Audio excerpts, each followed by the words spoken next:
Salve, moçada! Ainda nessa semana do dia 6, um segundo material, a segunda apresentação relativo às estratégias didáticas no ensino de ciências. Tá? A gente postou ontem esse outro material aqui, as estratégias de ensino relacionadas a livros didáticos, o vídeo dela, um artigo bem interessante e sucinto de dicas, recomendações sobre o uso de recursos audiovisuais. E a ideia hoje é colocar, ou conversar entre aspas, né, que isso é mais um monólogo, colocar alguns aspectos relativos a aulas expositivas, as discussões, demonstrações, aulas práticas, instrução individualizada, projeto, enfim, uma série de coisas, transparências, filmes, vídeos, jogos, entrevistas, modelos, maquetes, dinâmica de grupo, tá? Então, vamos à vaca fria, como dizem. Nossa, esqueci de colocar inicialmente aqui, plugar minha tabletinha digitalizadora, que eu não sei se é útil ou não. Pelo menos é útil para tentar apontar para onde que você tem que olhar, né? Ao menos para isso. Muito bem, já está colocadinho aqui. Apenas um teste. Vamos. Beleza. Estratégias didáticas no ensino de ciências. Ok? Primeira coisa em relação a estratégias didáticas no ensino de ciências, extraída acho que do artigo que eu coloquei para vocês, é essa imagem aqui, ó. Tá bom? Isso aqui é um pássaro, isso aqui, isso aqui é um pássaro, isso aqui avua, isso aqui é um pássaro, isso aqui também avua, mas são pássaros distintos. Quer dizer, não é um método em si que vai favorecer a aprendizagem. Quer dizer, desculpa, agora eu falei uma tremenda bobagem, né? O método favorece a aprendizagem. O método auxilia, dependendo da escolha, da faixa etária, dependendo da faixa etária, dependendo da infraestrutura, dependendo de recursos, tanto da escola como do próprio professor, dependendo do número de alunos, dependendo de uma série de fatores, até fatores abióticos, a escolha da estratégia didática pode facilitar a aprendizagem ou não, num determinado assunto ou num determinado conceito. Agora, os conceitos em si, a forma com que se trabalha esses conceitos, é que são vantajosos no processo de ensino. Resumidamente, o meio não é a mensagem. Tá? A mensagem são os conteúdos, os princípios, as leis, o assunto, o tópico que se deseja passar. O meio é a estratégia de ensino. Bom, o objetivo principal de você utilizar uma diversidade de técnicas ou de metodologias ou estruturas didáticas ou modalidades didáticas, como colocam alguns autores, é mais ou menos resumidamente isso daqui, tá? Permitir operações do pensamento. Nossa, tá toda hora dando pau aqui na minha canetinha maluquinha. 1, 2 e lá vamos. Tudo bem, sem crise, vamos lá. Permitir operações do pensamento. A incorporação de ações concretas sobre operações do pensamento, que é uma coisa meio complicadinha de traduzir, mas essas intervenções são feitas basicamente partindo de um problema prático como ponto de partida. Você vai dar uma aula expositiva, essa aula expositiva vai ser sobre gorduras, e você parte sobre um problema prático comum a todos nós, né, que eu nem preciso dizer quais são. Várias formas possíveis de solução para o problema. Divulgação e compartilhamento dos processos adotados para a solução pelos alunos. Então, esses são alguns itens que são elencados por autores para que se valide o uso de determinadas atividades, independente da sua estratégia de ensino, ou melhor dizendo, independente da estratégia, da modalidade didática. Certo? Então, resumidamente, um problema... canetinha! Resumidamente, um problema de natureza prática, formas de soluções diferenciadas, divulgação ou democratização dos processos que são adotados pelos alunos, auxiliam ou de certa maneira coexistem, coadunam com a atividade, independente de qual seja essa atividade. Outros objetivos propostos, outras ações propostas do uso de atividade são habilidades de registro e comunicação oral. Lá vou eu aqui. Habilidade de registro e de comunicação oral.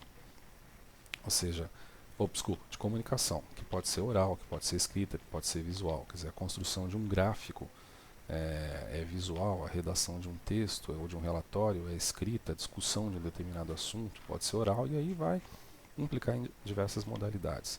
Desenvolvimento de habilidades manuais, então é diferente das habilidades de registro e comunicação em relação a habilidades manuais. Separar, recolher, medir, aquecer, utilizar instrumentos, então isso é mais visto com modalidades de trabalho de laboratório, experimentação, trabalhos de campo, ou principalmente na parte de matemática ou de física, na interpretação dos conceitos de enunciado. Desenvolvimento de atitudes e interesses, isso tem a ver bastante com os aspectos afetivos. O chamamento, por assim dizer, o aliciamento do aluno à esfera científica, propriamente dita. Cara, recursos audiovisuais tem uma cacetada, com perdão da palavra, certo? Tem uma cacetada. E a gente tem o hábito de achar que uma aula ela pode ser feita com vários recursos audiovisuais, tá? Uma quantidade grande de recursos audiovisuais será uma aula melhor. Quando na realidade o uso adequado do recurso, no momento adequado em que ele deve se prestar, uma faixa etária adequada de desenvolvimento cognitivo, basta um recurso. Ou, é claro, você pode, desde que você tenha uma organização muito bem planejada, que inclusive deverá ser alvo de um trabalho que eu vou dar para vocês me entregarem uma tarefa, o emprego de vários recursos em cima de um determinado conteúdo, tentando abranger diversas facetas desse conteúdo. E é claro, quando você, por exemplo, utiliza uma aula expositiva, canetinha, quando você utiliza, por exemplo, uma aula expositiva propriamente dita, uma aula convencional, ela nunca vai ter a riqueza de oportunidades, de cognição, de interesse, de estímulo, que teria uma aula expositiva misturada com algum outro tipo de recurso. Isso você sabe melhor do que eu, como alunos, inclusive, né? Não apenas como professores. E aí vão várias delas. Eu fiz a seguinte subdivisão. A introdução aqui sempre do tipo de modalidade pretendida, sempre alguma coisa sobre aplicação e alguma coisa sobre cuidados, que não é algo como vantagens e desvantagens, não, é simplesmente cuidados que se deve ter na aplicação daquele sistema. Tá certo?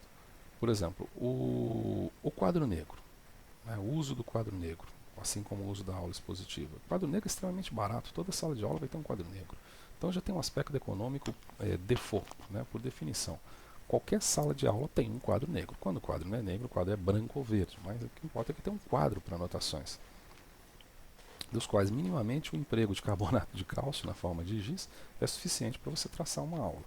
Ela não precisa ser necessariamente expositiva, o aluno ou o grupo de alunos podem ir ao quadro negro, mas o quadro negro é a ferramenta básica que vai desde o ensino fundamental, desde a primeira série do ensino fundamental até a última série da pós-graduação, né? Ele deve ser utilizado como um roteiro de aula, um roteiro passo a passo. Ele não deve ser utilizado para se colocar todo o esquema de aula. Manja aquele professor que chega em sala de aula com um papelzinho na mão, preenche o quadro negro inteirinho depois das costas para os alunos e volta daqui a 10 minutos para tentar explicar alguma coisa. Então é isso que tem que ser evitado. E ele deve permitir uma intervenção dinâmica do aluno. Essa é uma das aplicações do quadro negro. Então está lá o quadro negro, o professor está explicando determinada coisa aqui e de repente o aluno vem, eu não sei desenhar um aluno, mas um aluno vem e intervém em cima daquele assunto que está sendo abordado.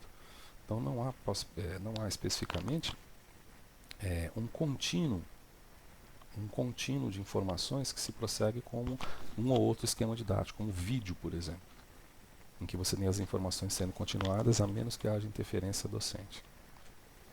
Bom, um cuidado que você tem que ter é o seguinte: desenhar, eu particularmente sou péssimo desenhista de quadro negro, eles não são de fácil execução. Você deve visualizar tamanho. Quantas vezes vocês, na experiência de professores ou mesmo de alunos, tiveram dificuldade, como alunos, de reconhecer o tamanho da letra ou a própria letra, né? Ou a própria letra do professor? Ou quantos de vocês já receberam a seguinte pergunta: o que está escrito ali? O que o senhor desenhou ali? Que seta é aquela lá? Cor. Um quadro monocromático pode ser interessante em determinados momentos. Agora, um quadro monocromático para você explicar, por exemplo, uma célula inteira, de repente pode não ser. Da mesma maneira que você colocar 5 cores para explicar uma célula, pode ser inviável. Não pela falta de cores de giz, mas porque o cérebro ele consegue reconhecer um padrão de 3 cores e a partir das 3 cores ele gera todas as matizes.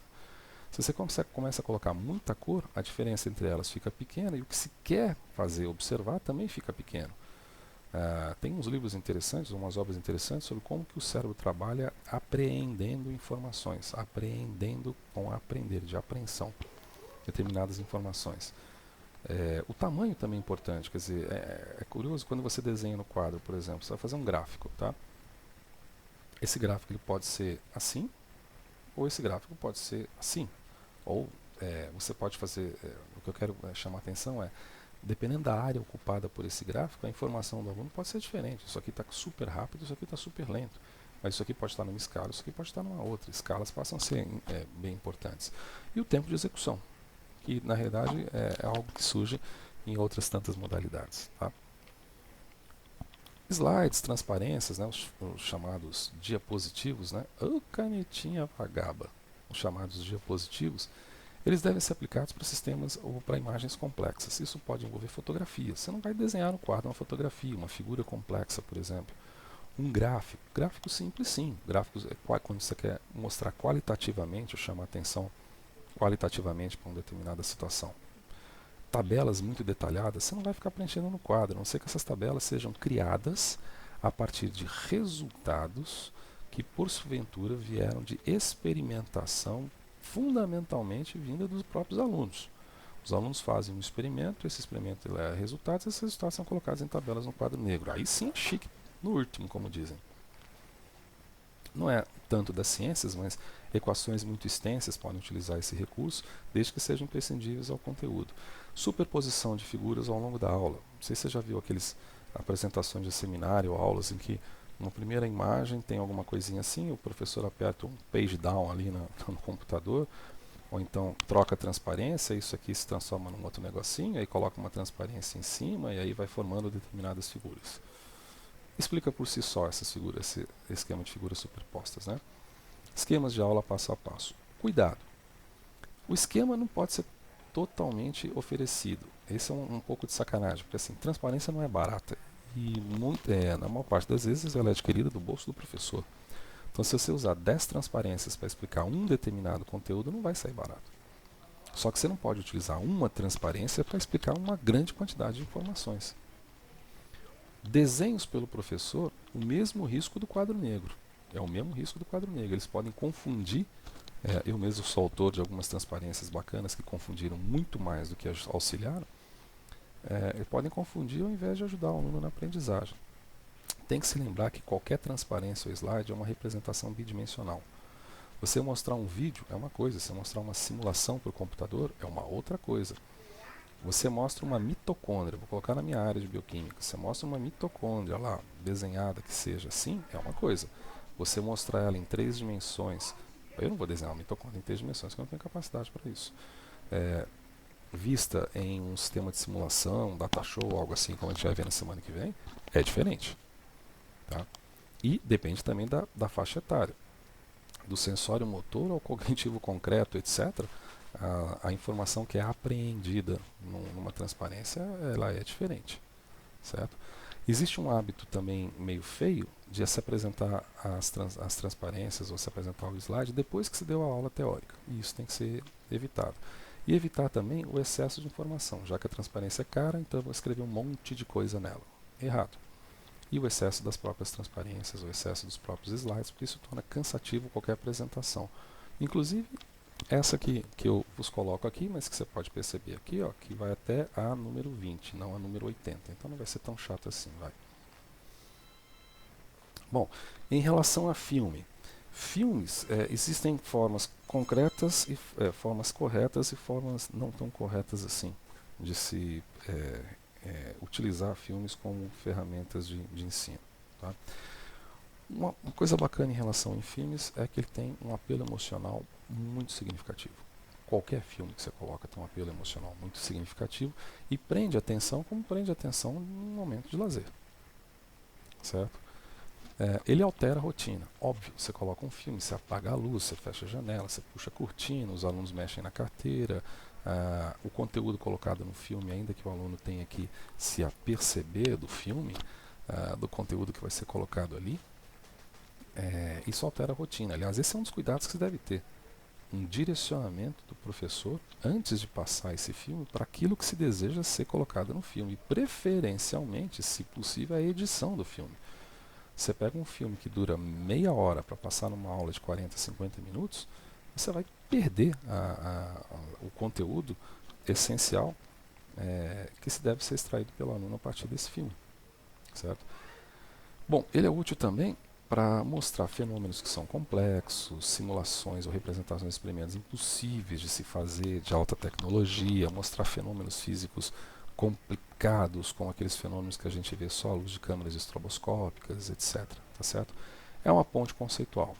Essa é a função do filme. Ou seja, ele não deve ser um meio para se atingir a plenitude do conhecimento em relação àquele tópico, mas uma ponte entre aquilo que você deu em sala de aula por um outro método e aquilo que você está visualizando, que você está querendo representar. Tá certo? Opa, escorregou aqui. Ele não pode ser longo. Obviamente que não faz sentido que o seja, certo? E o tema tem que ser relevante em relação àquilo que está sendo colocado. Preferencialmente, pausar o filme a cada, ainda que seja meio chato para os alunos, né? Pausar o filme para chamar atenção sobre determinada característica, ou pausar o filme como é que fala? Fazer um forward, um reward do filme para pontos que sejam de interesse específicos. Modelos que podem ser discutidos como uma forma de experimentação, é uma forma de experimentação propriamente dita, tem uma aplicação quando você tem um esquema muito complexo. Aqui está colocado, por exemplo, uma célula viva, então um fóssil que você queira. Isso aqui está parecendo miojo com um pouquinho de mamão simulando a rocha. Né? Quer dizer, quando você tem alguma coisa difícil de conseguir, você pode buscar modelos ou um esquema que é mais complexo. Obviamente que é preferível que os modelos sejam construídos pelos alunos e não pelo professor. Se não, se for pelo professor, fica um experimento que não chega nem a ser de demonstração, porque ele já traz o produto pronto. Preferencialmente, e sendo os alunos que constroem os modelos, uso daquilo que eles conseguem com facilidade. E mostrando o esquema de construção também passo a passo para aquilo. Quer dizer, esse macarrãozão esquisito aqui e o que parece ser uma célula aqui não surgiu simplesmente da observação de uma figura de livro. Creio que não. Cuidados. Eles são simplificações. Então, quando você mostra o funcionamento de um sistema de simulado no computador, ou quando você mostra um vídeo, melhor um vídeo, vamos colocar assim, é muito mais complexo e muito mais próximo do real do que você mostrar um modelo. Né? Você vai fazer um modelo. Imagine você fazer um modelo ou uma maquete de uma paisagem, contrastado à imagem da própria paisagem fotografada. Então, de repente, a fotografia em determinado momento é muito superior a um modelo, numa aula próxima de ecologia ou de conceitos ecológicos. Talvez tenha a ver com isso aqui. Ó. Não deve substituir situações onde a observação da realidade é mais fácil ou, de alguma maneira, essa realidade é mais adequada. Certo? Então, esses são algumas noções colocadas em cima desse tópico aqui, que são recursos audiovisuais, em que você utiliza, de alguma maneira, uma ferramenta, algo diferente para poder atuar. Os recursos didáticos, eles estão mais centrados naquilo que você, vamos dizer assim, não tem tanta instrumentação para tal. Computador, na realidade é assunto da terceira semana, e esses recursos que foram colocados anteriormente. Os recursos didáticos, a entrevista é um deles. Quer dizer, a entrevista é interessante quando é feita para os alunos, porque aí você tem você realiza previamente uma acepção, uma coordenação de ideias que já existem na sala de aula em relação ao assunto que vai ser abordado. Tá? E uma coisa interessante também você pode avaliar como que varia determinadas observações entre as pessoas e como que a pessoa se porta no momento da fala sobre um determinado tema. A reação das pessoas, isso só é possível com entrevista. Você já deve ter passado por aquela situação que alguém te colocou um microfone na cara e você não sabia falar nem A, nem B, nem C. Quer dizer, a reação das pessoas frente a um processo com entrevista, ela varia. Isso diz muito sobre, não digo sobre a característica da pessoa, mas sobre a característica do objeto que está se querendo que se faça compreendido. A aula expositiva Tá bem gordinho aqui, né? É o mais utilizado, todo mundo utiliza. Nesse momento, de certa forma, eu estou utilizando uma aula expositiva, estou usando um recurso midiático, estou com a minha tableta digitalizadora aqui, estou super chique nos últimos, mas no fundo, isso é uma aula expositiva. Por que é uma aula expositiva? Porque eu não tenho como vocês interferirem. E uma aula expositiva convencional, sempre existe apatia. A retenção de informações, ela é sempre muito pequena. Isso aqui são dados, e vocês devem ter dados parecidos também. Normalmente a retenção ela é dada no início da aula, quando o professor chama a atenção da sala para o assunto a ser abordado, e próximo do final da aula por razões variadas. Uma delas é porque está próximo do final da aula. Certo? Ela deve atuar também como uma ponte conceitual, e ela é mais disseminada em razão, talvez, da sua economia. Quer dizer, o que você precisa para dar uma aula expositiva? Você não precisa nem de quadro negro, né? Quadro negro é um recurso audiovisual. Você precisa só falar com alguém. É aristotélico o processo. É um processo retórico, inclusive. Coloca 3, 4 gatos pingados na tua frente e conversa com eles. Isso é uma aula expositiva. Né? A economia é muito grande e você consegue disseminar a mesma informação para um conjunto grande de pessoas. Quem já não ouviu falar de aulas em anfiteatros para 200 pessoas, 300 pessoas, como aula expositiva? Né? Então, há um processo econômico por detrás que faz com que ela se torne extremamente eficaz. Né? Outra coisa que faz com que a aula expositiva se torne eficaz é que ela depende da busca de conhecimento por parte do professor. Ela não depende de tecnologia, portanto o professor não tem que aprender tecnologia. Ela não depende de manuseios e habilidades específicas, como no caso da construção de modelos, etc. Testes que têm que ser feitos sob antecipação, jogos, simulações, etc. Depende exclusivamente da fala. Essa é a sua maior vantagem e uma das suas principais desvantagens, porque a intervenção do alunado é sempre muito pequena. Ela permite a filtração de conteúdos, o que é muito bom em relação ao que existe nos livros didáticos, e permite a introdução de um novo assunto de uma maneira apaixonada pelo docente, muitas vezes. Permite também o resumo de determinados assuntos e a introdução de experiências pessoais, desde que não seja aquela que o cara fica falando sobre pescaria o tempão. Ela é útil para representar ou simular situações complexas, principalmente quando você visualiza aquele professor que gesticula as mãos mais do que mafioso italiano, para tentar simular ou representar determinada situação ou determinado experimento que não é feito em sala de aula nem por demonstração. Vários dos cuidados têm que ser tomados, e um deles está relacionado à afetividade e ao estímulo sensorial desses alunos. Não precisa ficar tocando violão na frente com letra de conteúdo de física, mas você também não vai chegar num tom monocórdico e ficar falando baixinho com as luzes semicerradas na sala. Há que se ter atenção às respostas motoras dos alunos. É uma espécie de sensor de aprendizado. Se tiver muita gente bocejando, muita gente no Facebook, se for permitido o uso de celular, alguma coisa pode estar errada. Essa introdução é vital para metas e motivação de conteúdo. Quer dizer, a introdução de uma aula expositiva é vital para se direcionar à meta que se pretende dentro daquela aula. E a exemplificação, outro cuidado que se deve ter, é que a exemplificação ela tem que ser equilibrada. Ou seja, ficar dando exemplo pra caramba em cima de determinado conceito é errado, e não dar exemplo nenhum também é errado. A organização dos tópicos tem que ser consciente, o planejamento tem que ser consciente. Então, aula expositiva não é aquilo que você chega com 5 minutos de atraso em sala sem ter preparado nada. Acho que isso lhe faculta poder ser realizado depois de décadas de ensino. E a informação tem que ser sequencial e tem que ser equilibrada, respeitando o ritmo, se não individual, respeitando um ritmo de coletividade ou de grupos. Vocês estão entendendo isso? Se ninguém responder nada, é porque não entenderam. Centralizar o conteúdo em um problema específico. No caso lá do negócio da gordura, falar, moçada, um problema sério que existe hoje é o tal da obesidade mórbida. E aí criar relações causais criar relações causais no que tange a isso. Discussões são outra forma de estratégia didática. Ela aumenta bastante a receptividade de conceitos, lá vai a canetinha. Receptividade de conceitos, e uma das funções dela básica, muito básica, é isso aqui, interação aluno-aluno. Vygotsky puro. Tá? Interação aluno-aluno. Desenvolvimento de novas ideias e, secundariamente, o contraste do senso comum ao científico. É discussão em cima de um determinado tema que é realizado por alunos. Vocês têm isso mais ou menos simulado num ambiente chamado fórum, que eu já não sei se tem acento ou não tem acento, porque como eu li hoje de manhã, a nova gramática está tão útil quanto a tomada de 3 pinos.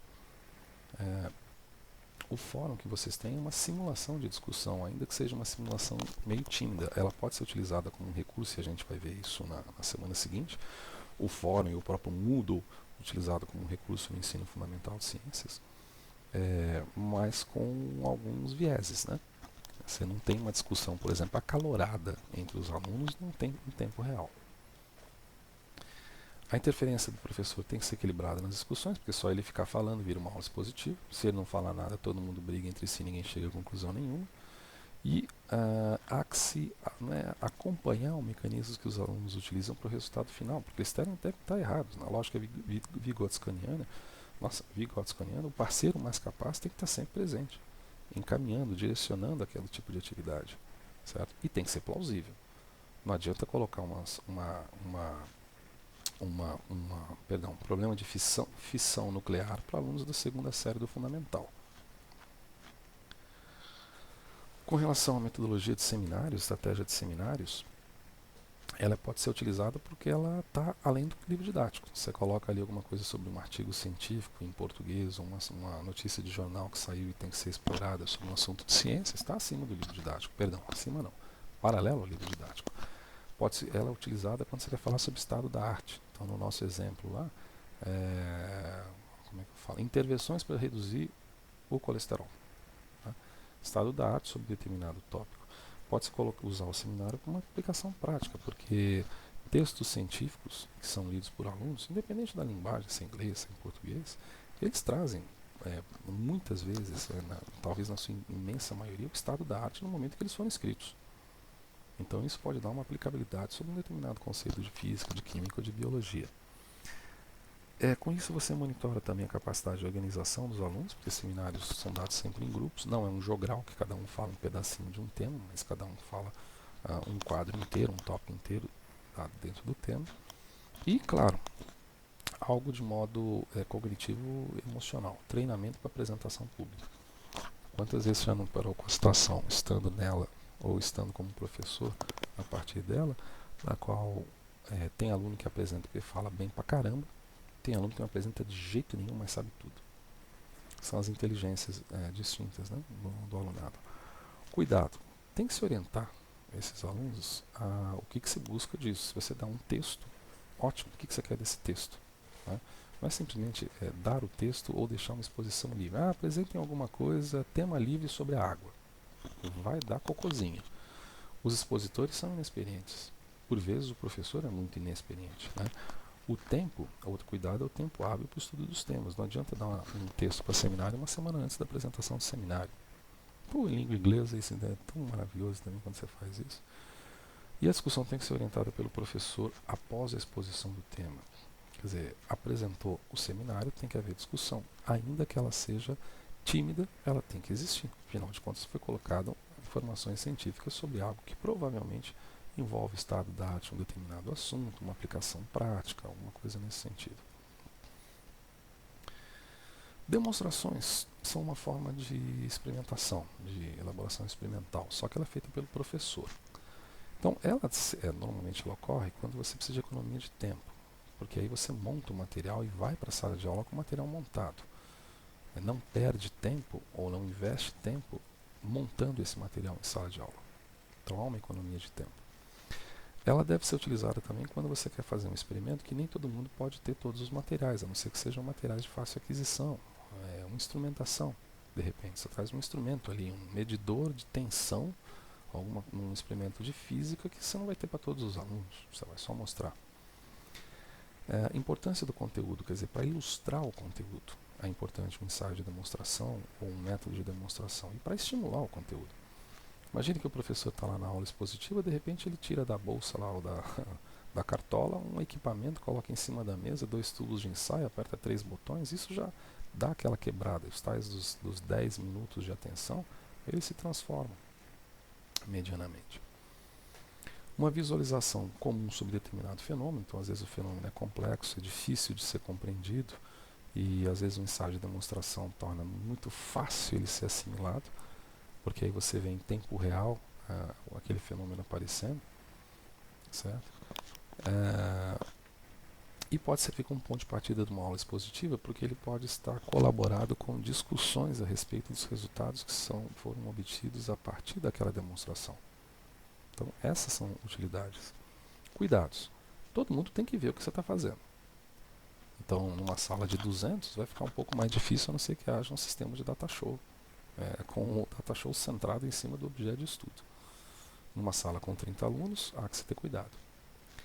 Ele tem que ser só colocar na mesa aquilo que interessa, porque se você colocar na mesa aquilo que não interessa tanto, vai distrair os alunos e você vai fugir ao conceito, ao princípio que se deseja demonstrar. E há que se ter clareza nas explicações que têm que ser feitas passo a passo para ilustrar o fenômeno. Porque o fenômeno, se ele é um fenômeno que ocorre em tempo real, ele vai ocorrer e não vai ocorrer mais. E de repente um experimento de demonstração ele se encerra em 10 minutos ou 5 minutos, ou menos, e ele só vai acontecer uma vez. Então é interessante que se haja clareza nas explicações, como é que fala? Parcimoniosamente. Quem não estiver entendendo, se não estiver entendendo o que aconteceu na etapa número 1, ao invés de passar para a etapa número 2, volta para a etapa número 1 e explica. Aulas práticas, olha o tamanho do bicho.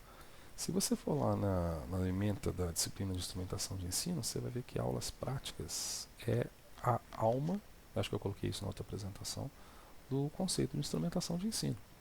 Só que quando você vai na literatura e você compara a prática de ensino, você vê que não é bem isso. A aula prática pode estar no centro, primeiro que nem todo mundo faz, né? Começa por aí. Ela pode estar no centro das vias de experimentação, mas veja quantas coisas foram colocadas até então e que não são propriamente aulas práticas.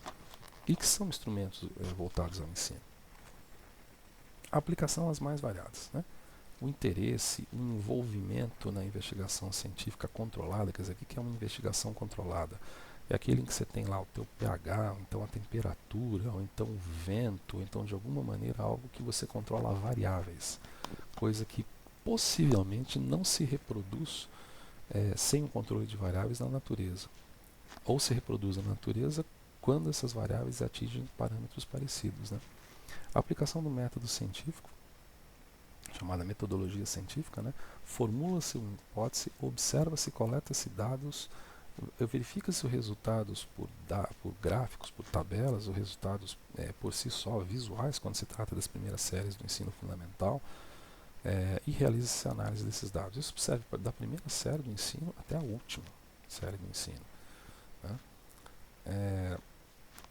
Ele estimula o desenvolvimento na solução de problemas, porque o aluno está visualizando as coisas acontecendo naquele tempo do experimento, né?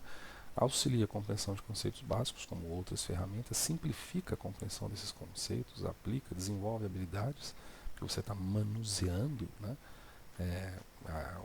Artigos, manuseando, puxa, agora me faltou a palavra, utensílios, de um modo geral. Ele tem uma vantagem fenomenal em relação a todas as outras estratégias adotadas, que é isso aqui, ó. Flexibiliza a observação do fenômeno. Ah, tal coisa deu bonitinho. Ah, deu bonitinho lá na água. Ah, que legal, funcionou. Agora bota gelo. Faz de novo. Quer dizer, flexibiliza o experimento para observar como o fenômeno se comporta em relação a essa variação. Isso, os básicos. Adicionais. Aumenta ou desenvolver um interesse, né, por compreender melhor os fenômenos naturais. Não é observá-los, e sim compreendê-los. Quer dizer, se chove, como que a chuva se faz? Né? Isso aqui é muito importante. Descobrir que 99%, como diz a lei máxima da bancada, 99% é expiração e 1% é inspiração. Quer dizer, o número de observações que você tem numa bancada, que você tem no laboratório, que você tem no experimento caseiro, é muito curto para você partir de uma inferência, para partir de um método indutivo. Se acontece pequenininho aqui, vai acontecer grandão então em todas as situações. Quer dizer, compreender essas limitações. Selecionar a técnica, selecionar o equipamento que é adequado para a visualização do fenômeno. E, talvez repetir em cima dessas limitações, distinguir a observação de inferência. Quer dizer, uma coisa é o que eu vejo, a outra é o que eu posso concluir de forma generalista a partir daquilo que eu vejo. E aquilo que já apregoavam outros sumo pontífices, né, da psicologia, da pedagogia, perdão, das teorias psicopedagógicas, confrontar as crenças pessoais com a compreensão científica, o senso comum com o senso científico propriamente dito. Vantagens cruciais. Não dá para você colocar uma aula prática que não vai se realizar. Execuibilidade. Isso tem a ver com tempo também. Ver se essa modalidade é melhor mesmo. Porque pode ser que um filme seja melhor para visualizar um efeito elétrico do que uma aula prática para alunos fazerem sem estarem condizentes com a série de ensino fundamental que se deseja propor, o trabalho. Há que se verificar essas vantagens. O compartilhamento correto dos resultados. Todo mundo tem que ver a mesma coisa. Os resultados, todo mundo tem que chegar mais ou menos os mesmos resultados. Se alguém chegou a um resultado diferente, ou um grupo chegou a um resultado diferente, tentar verificar o porquê dessa diferença. Pode-se não chegar à conclusão do porquê dessa diferença, mas pode-se chegar vamos dizer assim, a uma proposta, a uma hipótese que faz parte aqui em cima, né? A proposição, né? Hipóteses. Tem que se ter a intervenção de um parceiro mais capaz. E a despeito que isso seja um termo empregado continuamente nas publicações na área pedagógica, esse mais capaz aqui quer dizer mais capaz mesmo. Não pode ser alguém que não saiba fazer o experimento. Tem que ser alguém que saiba realizar o experimento. Não apenas ser professor, sabe realizar, interpretar os resultados e interpretar o que há de errado, quando dá errado esses resultados. Ele tem que levar em conta a experiência prévia dos alunos, o que é bem interessante, porque você não é aquela história do simbolismo, da linguagem. A linguagem tem que ser a mesma, todo mundo tem que compreender a linguagem do experimento. E, preferivelmente, problematização de um determinado assunto, certo? No âmbito das aulas práticas. Instituição é ótimo. Instrução individualizada é uma outra estratégia de ensino. Ela está dentro dos trabalhos de instrução programada, que a gente conversou já na semana passada, década de 70 principalmente, e mesmo estudos dirigidos. A aplicação é bacana porque é o seguinte, ela vai respeitar a individualidade. A velocidade de aprendizado do indivíduo é respeitada. Isso é interessante quando você tem estudos dirigidos, certo? E promove atividades de incentivo para a construção e criatividade. Isso se for respeitados alguns parâmetros. Então, que são o seguinte, principalmente, evitar ações para memorização e fixação. De nada adianta um estudo dirigido do tipo VOF ou assinale a alternativa correta abaixo. Isso não é propriamente um estudo dirigido. Até é, mas ele visa simplesmente memorização e fixação de ideias. Ou seja, isso é basicamente exercícios, atividade de exercícios. Estudo dirigido, você amplia um pouco mais para sistema de problematização, você amplia um pouco mais para criatividade. São espécies de mini projetos, por assim dizer, teóricos, que são colocados para o aluno depois que ele já tem uma certa concretitude das informações que foram colocadas em sala de aula, que foram colocadas no próprio aprendizado. Então, o estudo dirigido ele é mais desafiador nesse sentido, porque fazer VOF a gente faz com facilidade. Um outro cuidado é aquela história, se ela é individualizada, ela depende do indivíduo. Se ela depende do indivíduo, o ritmo de trabalho e a maturidade são essenciais para a condução exemplar desse tipo de meta. Uns consideram também um tipo de instrução individualizada, outros consideram uma metodologia diferente, que é a construção de projetos. Projetos são extremamente elaborados. Eles envolvem solução de problemas complexos, normalmente com o relatório dos alunos. Isso já dá um probleminha, né? Porque o probleminha vai ser o seguinte, o preparo do docente aqui embaixo. Só dá para fazer projeto quem estiver preparado para fazer as interferências, que são interferências para circunscrever dificuldades. Não adianta dar um projeto para o aluno e falar, te vira. Quer dizer, o professor tem que ser capaz de interferir. E essa capacidade de interferência também envolve ter tempo para trabalhar, porque um projeto normalmente é uma atividade feita extra classe. Não é realizada durante o tempo de aula convencional. Então o professor tem que estar apto e desejoso de oferecer o seu tempo de ofício para a solução de problemas, circunscrição de problemas e soluções de contorno, que obviamente vão surgir em qualquer tipo de projeto. Esse projeto tem que ser execuível, tem que se explicar direitinho o que você quer com esse projeto, e tudo que for de infraestrutura tem que estar disponível para a execução do aluno. Se for um projeto voltado ao uso de materiais caseiros ou materiais simples, ótimo, melhor ainda, porque aí depende da estrutura escolar. Eles são bacanas porque eles permitem o desenvolvimento de iniciativas as mais variadas dos alunos. A decisão, a persistência na condução de uma tarefa, errou, tenta fazer de novo, o que está acontecendo. Inclusive iniciativas que vão muitas vezes para fora dos muros da escola, buscando interação com a comunidade, interação com os profissionais. Então, projetos são bem ricos nesse sentido, certo? E eles envolvem a capacidade de condução de uma tarefa que é uma coisa complexa. Se você imaginar limpar um quarto ou uma cozinha, isso envolve a solução do problema, a elaboração do plano de trabalho e a execução do plano, e a análise desse plano. Então são estruturas mais elaboradas. Penúltimo, que são jogos, penúltimo pelo menos colocado aqui nessa apresentação, são muito interessantes porque eles têm particularidades um pouco diferentes dos outros. Primeiro, o aprendizado é prazeroso. Não que uma aula prática não possa ser, ou que uma aula expositiva não possa ser. Nós estamos falando de jogos, a gente está falando de atividade lúdica. A atividade lúdica ela pode ser simples, você pode jogar buraco, você pode jogar um carteado qualquer. Agora um lúdico educativo, como por exemplo um jogo de cartas baseado no mapa metabólico, me desculpa, eu estou puxando a sardinha para o meu lado, eu que fiz inclusive, tem um outro aspecto, certo? Ele envolve vibração e euforia, quer dizer, em jogos você tem que estar preparado também para ouvir gritaria e vibrar com a gritaria, porque é para isso que servem os jogos, né? É para ter envolvimento intenso, para ter entusiasmo, e isso passa a ser uma das aplicações, entusiasmo do aluno sobre um determinado tópico. Às vezes ele pode até realizar o jogo do início ao fim e não entender o conteúdo.